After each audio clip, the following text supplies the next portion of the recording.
Groom Lake, Pittman Station, Paradise Ranch, St. Elsewhere, Dreamland. While it's known by many names, it's perhaps best known simply as Area 51, and few places in the world have generated as much speculation and interest as this remote base located in the Nevada desert. On the surface, it looks relatively inconspicuous, yet it's one of the most heavily guarded sites in the world, with armed guards authorized to use lethal force against anyone who tries to cross its boundaries to look inside. In UFO circles, the base has long been associated with the retrieval and re-engineering of alien technology acquired from UFO crash sites such as the Roswell incident in 1947. Indeed, witnesses have reported strange objects in the sky around the base, and people who have claimed to work at Area 51 tell stories of experimental aircraft based on the alien propulsion systems. The fact that the US government wouldn't even acknowledge the base's existence until 2013 has only reinforced the belief by some that something otherworldly is kept inside the well-guarded base perimeter. But could the truth be a little more down to planet Earth? In recent years, more and more information about the history of the base and its role in the Cold War standoff between East and West has come to light, and could go some way to explaining why the base has garnered such a reputation. From advanced spy aircraft to captured enemy fighters and early research into the stealth aircraft, Area 51 has quietly waged the technology war against American enemies for over 60 years. Groom Lake, upon which Area 51 is built, is a barren salt lake in the Nevada desert, and has been the scene of intermittent lead and silver mining between the late 19th century to the early 1950s. The flat and hard terrain made it ideal for use as an airstrip, and in 1942, as the US geared up for World War II, a base was established with two crossing, unpaved runways named Indian Springs Air Force Auxiliary Field. Indian Springs remained open until 1947, and after a brief period where mining in the area resumed, Groom Lake became barren once again. In the meantime, the Allies, who had been victorious during World War II, were now staring suspiciously at one another across the so-called Iron Curtain, and the Cold War was heating up. Both the US and the Soviet Union began a modernization of their armed forces to face one another, and the US needed to know just how advanced and extensive the Soviet weapons program was. Spy satellites were over a decade away, and so the US government therefore turned to the Lockheed Aircraft Corporation to develop a long-range, high-altitude reconnaissance aircraft that could spy on the Soviet Union. The design team for the new aircraft was headed up by the legendary aircraft designer Kelly Johnson, who is considered to be one of the greatest minds in aviation history. His department at Lockheed, known affectionately as the Skunk Works, developed an incredible aircraft that was capable of flying in excess of 70,000 feet, well above what Soviet fighter planes could fly at the time. The project, dubbed Aquatone, was draped in a level of secrecy that was arguably greater than that of the Manhattan Project, that developed the first atom bomb. Paperwork surrounding the project was not stamped as secret, so if they were ever lost or misplaced, nobody would know it was a secret document, and would likely dismiss it rather than let curiosity at having a secret document get to them and start reading it. The aircraft was also given the designation of U-2 as part of its cover, since in the US military, aircraft marked with a U are generally transport or logistic types rather than spy planes. The unique qualities of the U-2, combined with the required level of secrecy, was forever a problem for the design team when it came to finding an appropriate test site. More than 50 sites were rejected before Kelly's team stumbled across the old wartime strip at Groom Lake. The wartime strip was by then in a poor state, and so a new runway would have to be built specifically for the U-2. Convinced he had found the ideal place, he convinced the US government to purchase the land, and it was given a grid reference by the Atomic Energy Commission, namely Area 51. Unfortunately, at that time, the US was conducting nuclear weapons tests at the nearby Nevada test range, and the Salt Lake was downwind of these tests. This disrupted Kelly's team as they worked to prepare the site for U-2 testing, as they had to shut down work to allow the radioactive clouds to pass. However, tests carried out as late as the 1980s would show the area had a higher than normal radiation level, resulting in a cleanup effort, and has led to employees at the base trying to get compensation for radiation-related illnesses. In July 1955, the first U-2 was airlifted to the site and prepared for testing, but the U-2's first flight was not exactly intentional. On August 1st, 1955, Lockheed's chief test pilot, Tony Levier, was performing a high-speed taxi run when he suddenly realized the wheels had briefly left the ground. Flight testing of the U-2 began in earnest, and the following year, this incredible aircraft began flying operations over the Soviet Union, gathering intelligence on Soviet forces. The Soviets struggled to track the aircraft due to the altitude it was flying at, and lacked any way of intercepting it.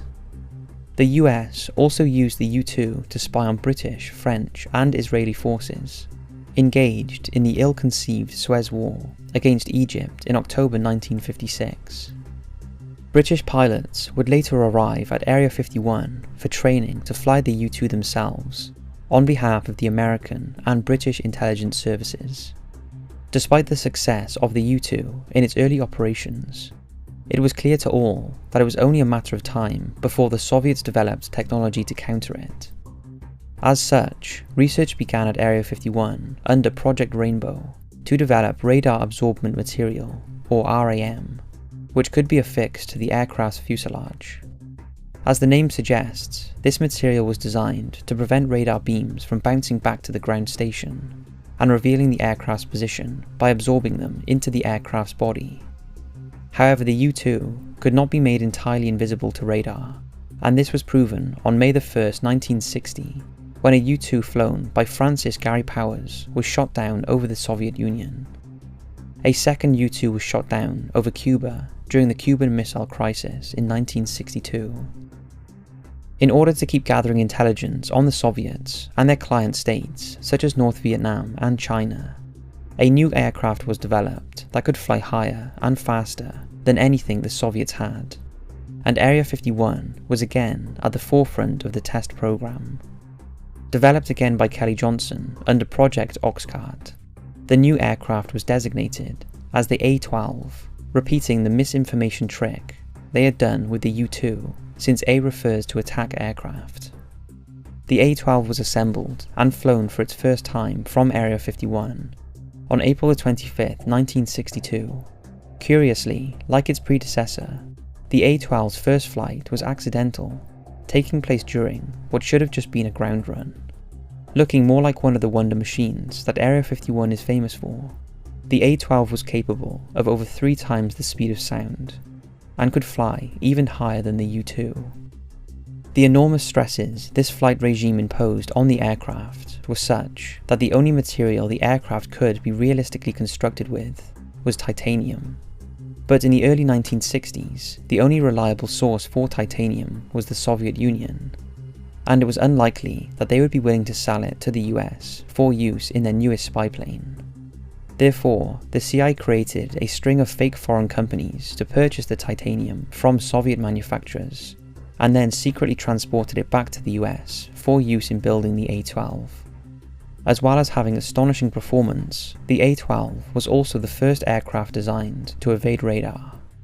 A model of the A-12 was assembled at Area 51, mounted on a stand in front of a radar dish to monitor how effective it was at deflecting radar beams from different angles.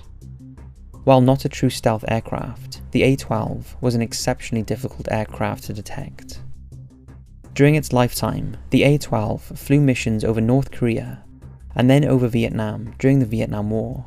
Flying such an unusual aircraft was often difficult, and on January 5, 1967, an A-12 crashed on approach to Area 51, killing its CIA pilot, Walter Ray.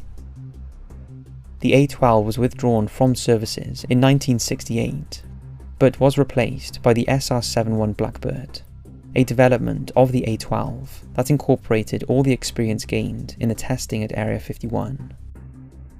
Another peculiar aircraft program that is associated with both Area 51 and the A-12 is the D-21 unmanned drone. The D-21 was designed to be carried on the back of an A-12 to a launch point just outside enemy territory, after which it would separate and then fly through heavily defended enemy territory, taking pictures of high priority targets.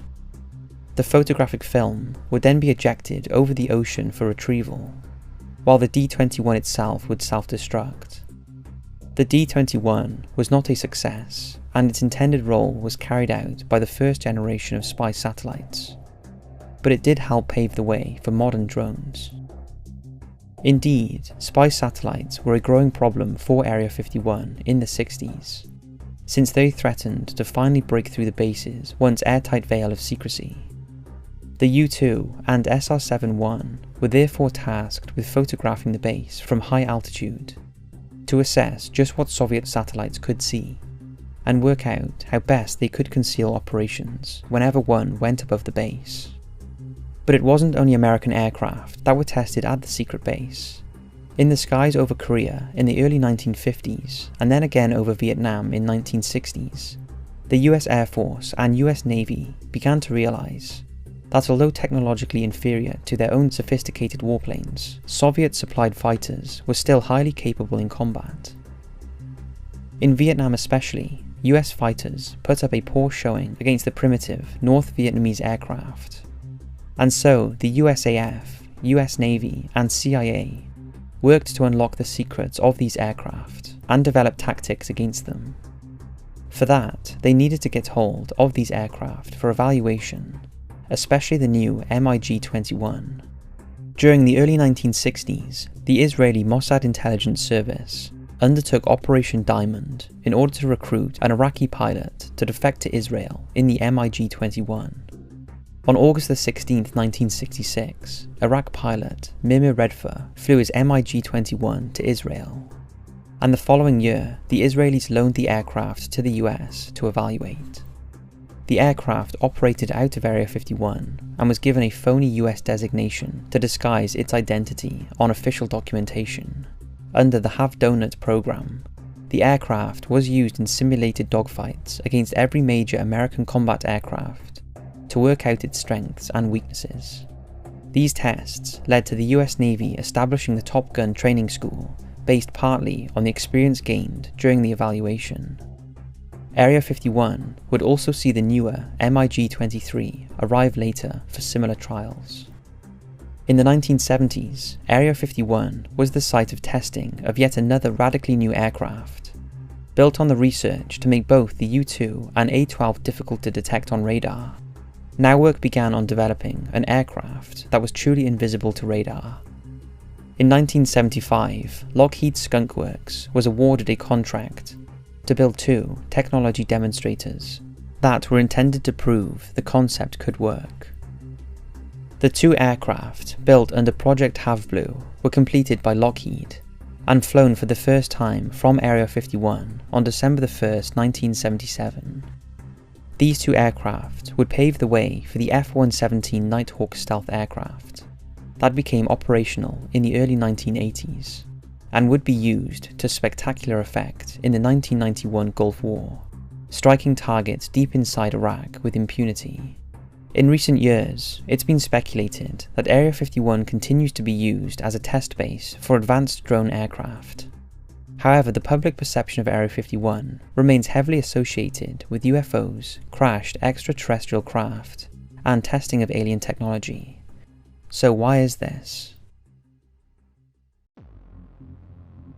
With so many advanced aircraft having been tested at the site under an intense cloak of secrecy, it's little wonder that Area 51 has become associated with UFOs. Most UFO experts agree 90% of sightings in and around the base since the 1970s can now be explained away as the testing of aircraft, such as the unusual looking Have-Blue. but around 10% remain unexplained, and the US government continues to keep silent regarding them.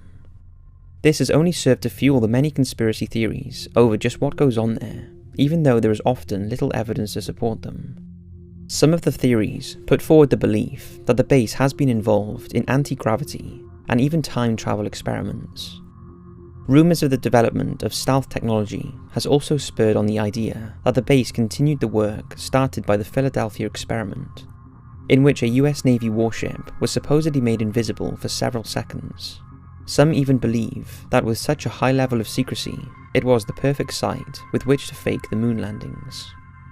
Perhaps the most popular belief regarding the base is that the crashed UFO from the famous 1947 Roswell incident has been stored there, presumably after having been stored at another base in the immediate years after the crash, along with the craft's dead occupants. Since then, it's been claimed that several other crashed UFOs have also been housed there, such as an X-shaped craft retrieved by US soldiers from Fort Polk, Louisiana in 1953, or a disc that was recovered from Alabama in 1955, in which an Army helicopter pilot claimed he flew alien bodies to Maxwell Air Force Base. Even Hollywood has cashed in on the reputation of Area 51, with perhaps the most notable instance being in the 1996 summer blockbuster Independence Day. In the movie, Area 51 does indeed have the Roswell spacecraft, and was a key plot point in the movie's climax. However, this angered the US military's liaison staff involved in the project, who demanded that all references to the base were dropped. The film's director, Roland Emmerich, refused because it was crucial to the story, and so in protest, the US military stopped their support, but in doing so, only perpetuated the theories of alien craft being stored at Area 51. It is possible that the US military was simply trying to curb interest in one of their most secret aircraft testing sites, but if this was the case, then they unintentionally achieved the opposite effect. So how did the belief that retrieved aircraft and beings are kept at Area 51 start?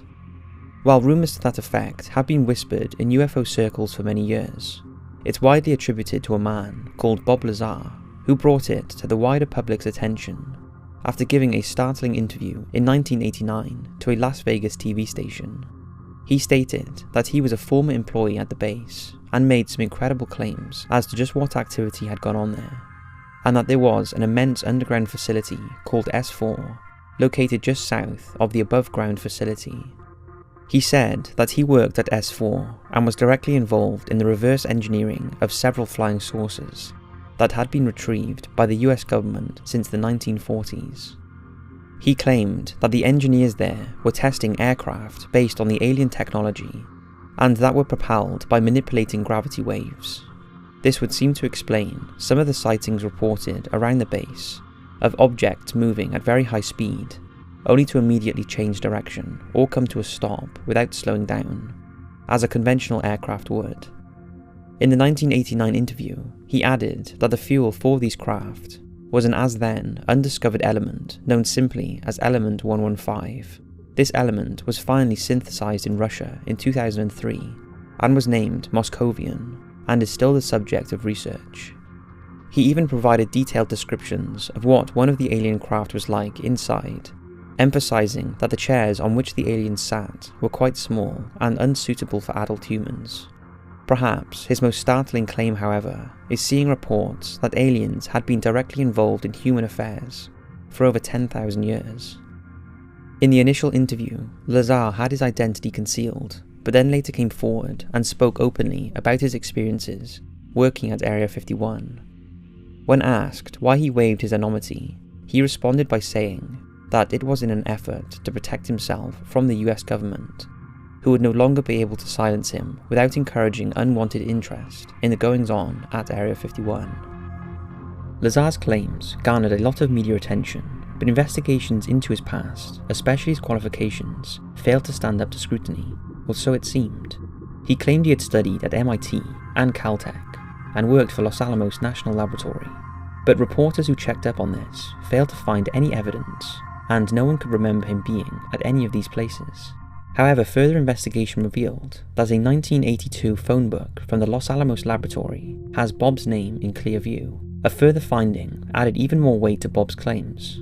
Again in 1982, a Los Alamos newspaper mentioned his employment as a physicist.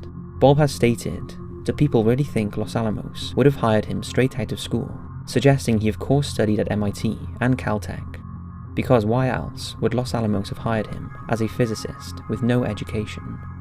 Lazar responded by saying that the US government has proven adept at erasing people's histories and probably threatened the families of students and staff who might admit to remembering him. Our good friend Jeremy Corbell has done another fantastic job creating a movie on this fascinating man. Bob Lazar and Area 51 go hand in hand, and I cannot wait for this film to be released. We've actually already seen it, and I'm telling you, you're going to love it. Just check out this trailer.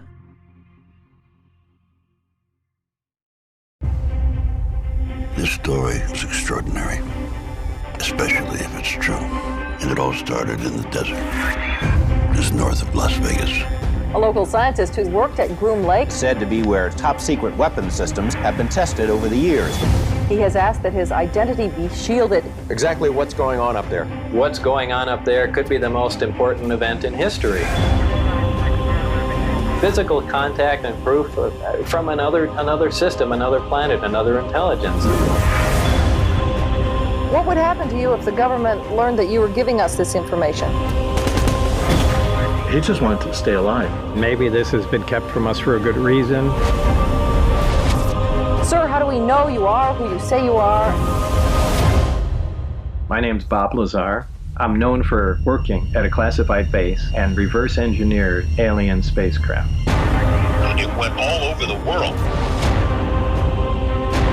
He put Area 51 on the map. Can we ever be made whole if we're not believed? We can't verify what was going on in his background. I have no motivation to lie. The science and the technology can change us. We've always looked to the skies for answers, instead of looking into ourselves.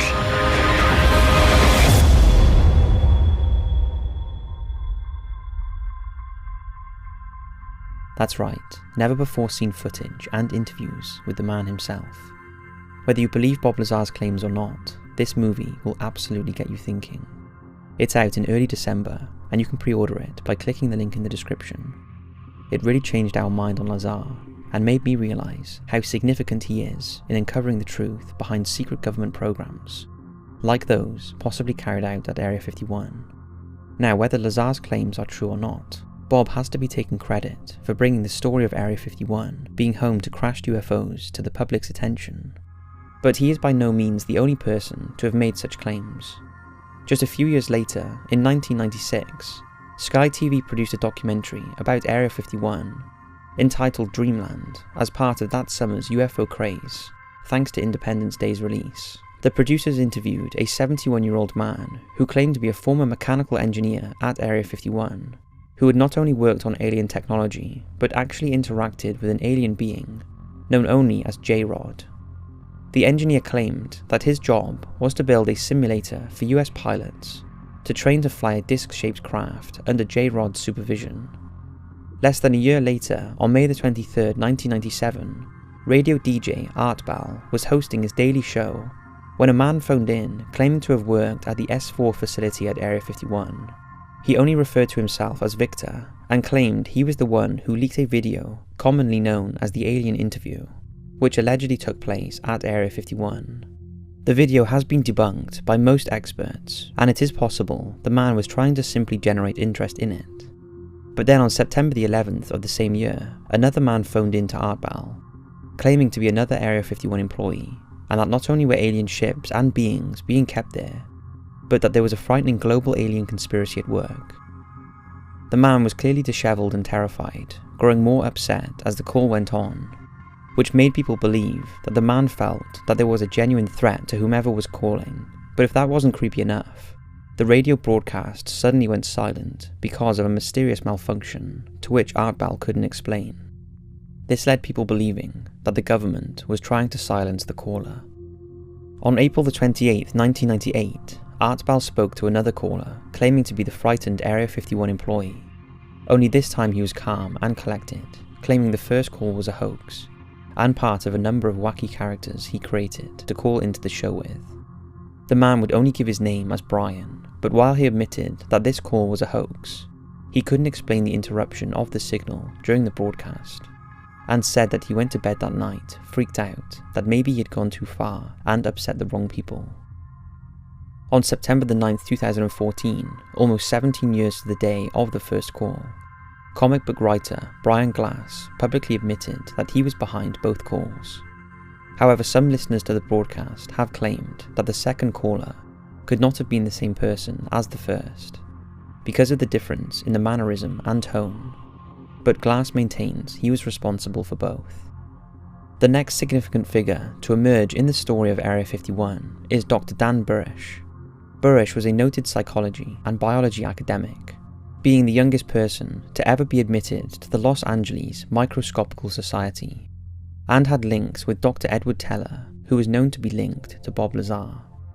In 1990, Burish was employed by the US government as a biowarfare specialist during Operation Desert Storm, where it was feared the Iraqi forces would use biological weapons against US and coalition troops.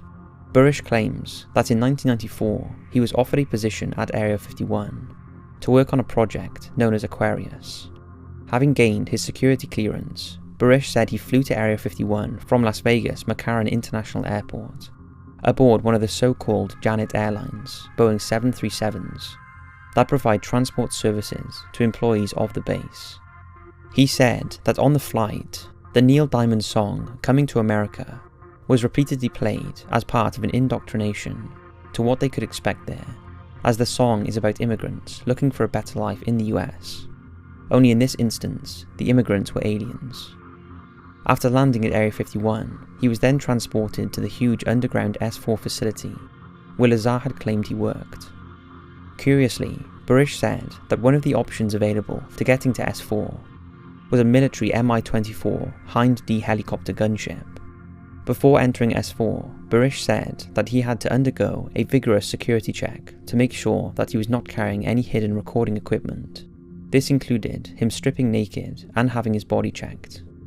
Once inside S4, he claimed to have seen numerous alien and human-alien hybrid technology craft, before meeting the alien known as J-Rod. Under Project Aquarius, Burish and J-Rod worked on cloning and researching alien viruses, although perhaps the word alien is inappropriate. According to Burish, J-Rod's people were actually from Earth, but 50,000 years in our future, where a major catastrophe saw them escape across space and time. The work was carried out under the authority of the mysterious Majestic 12 organization. But Burish said J-Rod became extremely ill, and he had to care for him before helping to send him back into space through an ancient device similar to a Stargate. Understandably, these extraordinary claims have been the source of much debate. Like Lazar, Burish's credentials have been called into question, with his supporters claiming that he too has had his history tampered with to discredit him.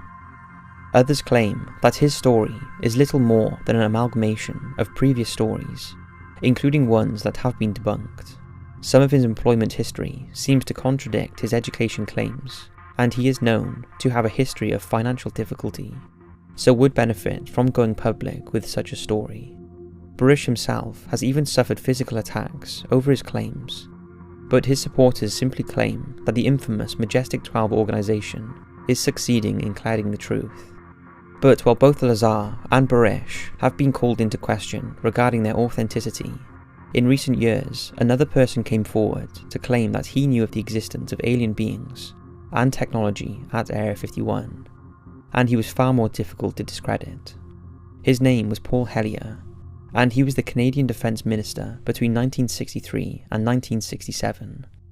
He claims that during his time in office, he was shown proof that various aliens do exist, and that many of them are visiting Earth on a regular basis.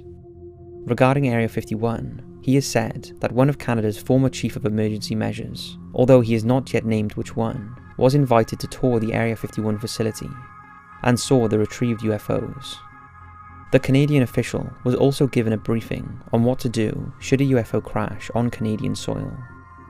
So how likely is it Hellyer is telling the truth? He seems resolute in his belief of extraterrestrials visiting Earth, risking his reputation in order to inform people of his belief that many of these extraterrestrials are concerned about the way we are damaging our planet and ourselves, such as with war and pollution.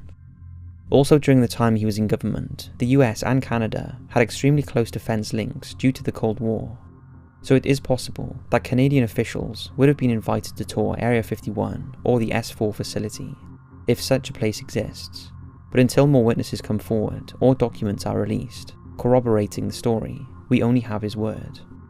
In 2013, a video was released on YouTube of an elderly gentleman who apparently did not have long to live, and who claimed to be ex-CIA. In the video, he confessed to having seen alien bodies and craft at Area 51. Again, there is little to corroborate the authenticity of the confession.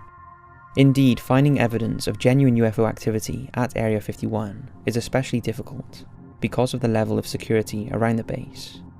But in May 2017, an impressive piece of footage was released by the UFO hunting group Secure Team 10. The footage appears to show a UFO flying over the base and recorded by base personnel sometime in the late 1980s or early 1990s. Secure Team 10 claim the video was leaked to them and proves that Area 51 is involved in the research and operation of alien technology. Another bizarre event occurred at the base in 2012, when a couple driving near the base recorded bizarre smoke clouds from inside the perimeter.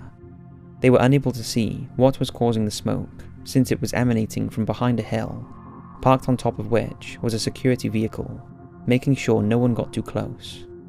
Although filmed in 2012, for some reason the couple didn't release the footage until 2016.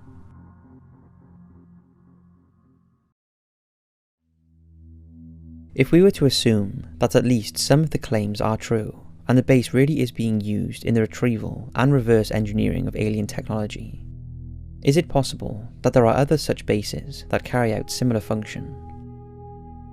The Tonopah Test Range is a satellite base to Area 51 located 70 miles away, and like its neighbour, is a highly restricted base.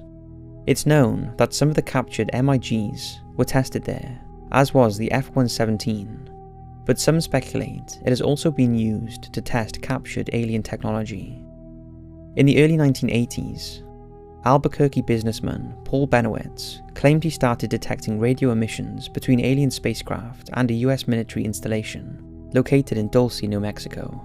In 1990, ufologist John Lear claimed to have evidence of such a base, but it has been speculated that Mr. Benowitz was in fact detecting encrypted communications between underground USAF bases housing intercontinental ballistic missiles. It would also therefore be possible that other countries have their own Area 51 type facilities. In 1974, the Berwyn Mountains in North Wales was reportedly the scene of a UFO crash, and conspiracy theorists believe that alien bodies were recovered from the site and transported to the Ministry of Defence's facility at Porton Down, where research into biological weaponry takes place. In 1946, the former Soviet Union established a secret base at Kapustin Yar in Astrakhan Oblast, located between Volgograd and Astrakhan. The base was intended to be a secret location with which to develop and test rockets based on captured German research. However, it has been claimed that in 1986, a UFO crash near the town of Galzengorsk in the Eastern Soviet Union, in what is remembered as the Height 611 incident, or alternatively as Russia's Roswell, also mirroring the claims regarding Area 51. Conspiracy theorists believe that the craft and its occupants were transported to Kapustin Yar for study, and that an underground base was established there for that purpose. It's true, the base has a long history of UFO sightings, including a number of triangular-shaped objects landing and taking off vertically, but like its American counterpart, the base's full history remains classified. In recent years, there has been speculation among some ufologists that even Nazi Germany had their equivalent to Area 51 during the Second World War. Located at the Wenceslas mine in Poland, the site was supposedly the scene of research into an advanced bell-shaped device known as the Die Glock, the purpose of which remains up for debate even amongst those who believe in its existence. Some believe it was an anti-gravity device, while others think it was a weapon. since at least 5 scientists were supposedly killed during testing. Perhaps the most outlandish theory is that it was a device for looking through time. But regardless of which is true, if any of it is, the question has to be asked, just how did the Nazi scientists unlock this technology? Some have theorized that in their quest for furthering the Aryan race, they made contact with a group of aliens known as the Tall Whites or Nordic types, because of their Northern European look.